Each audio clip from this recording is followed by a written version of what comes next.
राधे राधे दोस्तों, इस वीडियो में मैं आपको बताऊंगी कि आपका जून का महीना कैसा रहने वाला है। जून का महीना आपके जीवन में नई दिशा, सोच और ऊर्जा लेकर आ रहा है। यह महीना ग्रहों की दृष्टि से अत्यंत महत्वपूर्ण सिद्ध हो सकता है, विशेषकर क्योंकि इस महीने राहु और केतु की स्थिति में परिवर्तन हो चुका है और बुध, मंगल तथा सूर्य भी राशि परिवर्तन कर रहे हैं। अतः आपके जीवन के प्रमुख क्षेत्रों स्वास्थ्य, करियर, शिक्षा, प्रेम, वैवाहिक जीवन तथा आर्थिक पक्ष में कई बदलाव और अवसर दिखाई दे रहे हैं। स्वास्थ्य का क्षेत्र, जून के महीने में स्वास्थ्य सामान्य रहेगा, लेकिन कुछ विशेष बातों का ध्यान रखना आपके लिए आवश्यक होगा।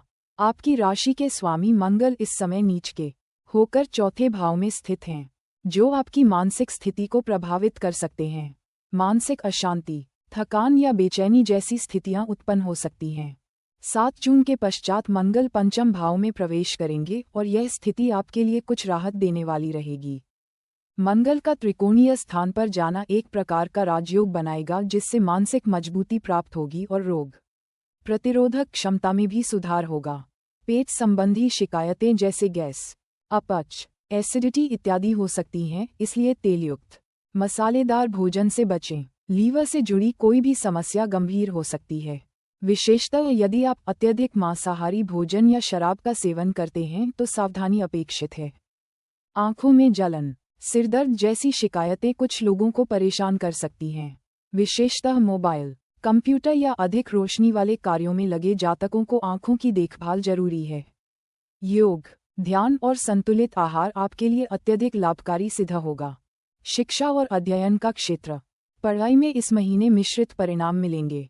पंचम भाव में केतु का गोचर हुआ है, जो छात्रों के लिए चुनौतियां और मानसिक उलझने ला सकता है।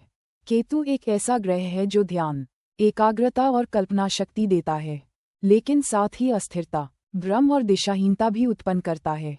इस महीने यदि आप किसी प्रतियोगी परीक्षा की तैयारी कर रहे हैं तो मन को नियंत्रित रखना अत्यंत आवश्यक होगा। 15 जून के बाद शिक्षा क्षेत्र में कुछ सकारात्मक बदलाव संभव हैं, जैसे किसी नए शिक्षक का मार्गदर्शन मिलना, नई दिशा में प्रयास करना अथवा नई योजना बनाना।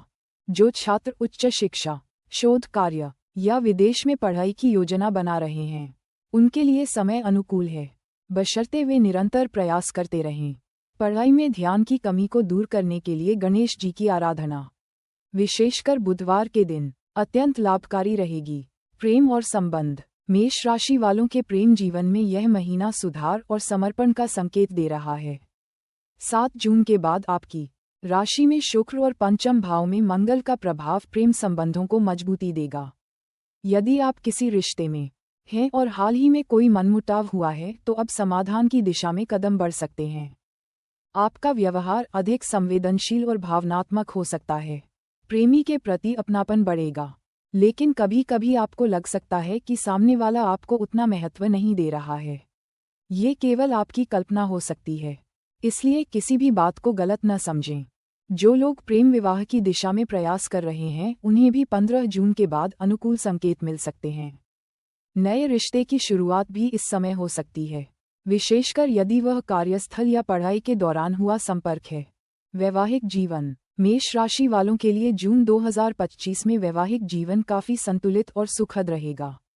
सप्तम भाव के स्वामी शुक्र इस समय आपकी राशि में विराजमान हैं और अपने ही भाव को दृष्टि दे रहे हैं। ये स्थिति वैवाहिक संबंधों में प्रेम, आकर्षण और सहयोग को बढ़ाने वाली होती है। यदि पहले से किसी प्रकार की अनबन या मनमुटाव चल रहा था तो वह अब धीरे धीरे सुलझेगा। जीवन साथी के साथ किसी यात्रा की योजना बन सकती है। पारिवारिक आयोजनों में भागीदारी रहेगी, जिससे एक दूसरे को बेहतर समझने का अवसर मिलेगा। जो लोग संतान सुख की प्रतीक्षा में हैं उनके लिए समय अनुकूल है। किसी भी प्रकार की नकारात्मक सोच से दूर रहकर रिश्तों में पारदर्शिता बनाए रखें। करियर और कार्यक्षेत्र, करियर की दृष्टि से यह महीना थोड़ा सतर्कता से चलने का संकेत दे रहा है। दशम भाव के स्वामी शनि इस समय 12वें भाव में स्थित हैं, जो कार्यक्षेत्र में अस्थिरता, अनिश्चितता या बदलाव का संकेत देता है। आपका मन बार बार नौकरी बदलने, नया क्षेत्र चुनने या किसी फ्रीलांस या स्वतंत्र पेशे की ओर जाने का विचार बना सकता है। यह विचार कुछ हद तक सही भी हो, सकता है, लेकिन जल्दबाजी में लिया गया निर्णय नुकसानदायक हो सकता है। यदि आप कहीं नई जगह इंटरव्यू के लिए जा रहे हैं तो तैयारी पूर्ण रखें और आत्मविश्वास बनाए रखें। वरिष्ठ अधिकारियों के साथ व्यवहार में संयम बरतें। बहस या वाद विवाद से दूर रहें। यदि आप सरकारी सेवा में हैं तो स्थानांतरण या नई जिम्मेदारी मिल सकती है। व्यापार और धन की स्थिति। व्यापारियों के लिए यह महीना अत्यंत लाभकारी सिद्ध हो सकता है, विशेष रूप से वे जातक जो वस्त्र, सौंदर्य प्रसाधन, भूमि, भवन निर्माण या तकनीकी क्षेत्र से जुड़े हैं। उन्हें नए ग्राहक, ऑर्डर और सहयोग के अवसर मिल सकते हैं। 11वें भाव में राहु की स्थिति अप्रत्याशित लाभ का संकेत देती है, लेकिन साथ ही ये दिखावा और जल्दी पैसा कमाने की प्रवृत्ति को भी बढ़ा सकती है। इसलिए निवेश में सतर्कता बरतें और लालच में कोई भी बड़ा निर्णय न लें। यदि आप साझेदारी में कोई व्यापार कर रहे हैं तो 15 जून के बाद किसी नए समझौते या अनुबंध की स्थिति बन सकती है। पुराने लेन देन में रुका हुआ धन वापस मिल सकता है। धन की स्थिति सामान्य से ऊपर रहेगी, लेकिन फिजूल खर्ची से बचें। भाग्य और अवसर। भाग्य स्थान के स्वामी बृहस्पति इस समय तीसरे भाव में हैं और अपने ही स्थान पर दृष्टि डाल रहे हैं। यह एक सकारात्मक संकेत है। जीवन में रुकावटें आएंगी, लेकिन उनका समाधान भी मिलेगा। आपके भीतर एक नई ऊर्जा उत्पन्न होगी जिससे आप बाधाओं को पार कर पाएंगे।